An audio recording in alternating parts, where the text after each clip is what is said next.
2003ஆம் ஆண்டு தமிழ்நாட்டில் ஜெயலலிதா ஆட்சி நடந்து கொண்டிருந்த நேரம். அதே ஆண்டு தொடர்ந்து சில நாட்களுக்கு செய்தித்தாள்களில் முதல் பக்கத்தை பிடித்து இருந்தது செரீனா என்கிற பெண்ணின் பெயர். தமிழ்நாட்டின் அரசியல் ஆட்டத்தில் இன்றும் மறக்க முடியாத பெயராக இருக்கும் இந்த செரீனா யார் தெரியுமா? அவர் தலைப்புச் செய்தியான கதை ஞாபகம் இருக்கிறதா?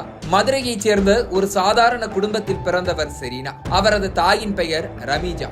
விமான பணிப்பெண் படிப்பை முடித்திருந்த செரீனா வீட்டுக்குள் 2003ஆம் ஆண்டு ஜூலை மாதத்தில் திமுதுமுவென நுழைந்த போலீசார் 10 கிலோ கஞ்சாவை கைப்பற்றியதோடு செரீனா, ரமீஜா மற்றும் அவர்களது கார் ஓட்டுநரை கைது செய்தனர். சோதனை செரீனாவின் ECR பங்களாவுக்கும் நீண்டது. நீலாங்கரையில் இருந்த அவருக்கு சொந்தமான வீட்டில் இருந்து 21 சவரன் நகை மற்றும் 1,04,00,000 ரூபாய் பணம் பறிமுதல் செய்யப்பட்டது. ஆரம்பத்தில் 10ஓடு 11ஆக பார்க்கப்பட்டது இந்த கஞ்சா வழக்கு. ஆனால் செரீனாவுக்கு தொடர்ந்து ஜாமீன் மறுக்கப்பட வழக்கில் ஏதோ முடிச்சு இருப்பதை தமிழ்நாட்டு பத்திரிகைகள் கண்டுபிடித்தன. அந்த நேரத்தில் தான் இந்தியாவின் புகழ்பெற்ற வழக்கறிஞர்களில் ஒருவரான கபில் சிபல் செரீனாவுக்காக ஆஜரானார். அவ்வளவுதான். யார் இந்த செரீனா என்கிற கேள்வி தமிழ்நாடு முழுவதும் பரவியது. செரீனாவின் ஒட்டுமொத்த வரலாறையும் தோண்டத் தொடங்கின புலனாய்வு பத்திரிகைகள். வெளிவந்த முடிவுகள் எல்லாம் அதிர்ச்சி ரகமாகவே இருந்தன. செரீனா மதுரை பல்கலைக்கழகத்தில் பட்டப்படிப்பு படித்துக் கொண்டிருந்த நேரம். அப்போது ஒரு பொது நிகழ்ச்சியில் கலந்து கொள்ள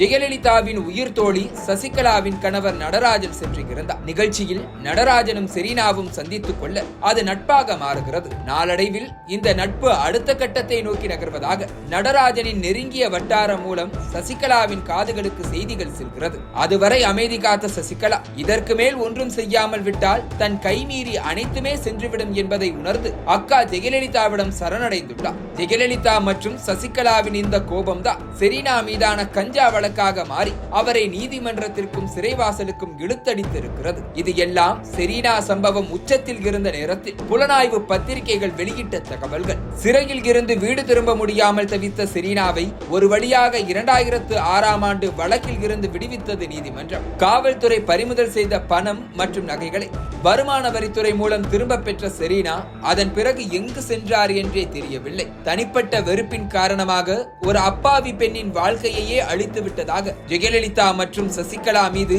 இன்றும் விமர்சனங்கள் தொடர்கிறது. இந்த சம்பவத்துக்கு பிறகு தமிழ்நாட்டில் எந்த அரசு ஆட்சியில் இருந்தாலும் கைது நடவடிக்கை பழிவாங்கும் செயல் என்ற விமர்சனம் எழுந்தாலே அங்கு செரீனாவின் சம்பவம் ரெஃபரன்ஸுக்கு வராமல் போவதில்லை.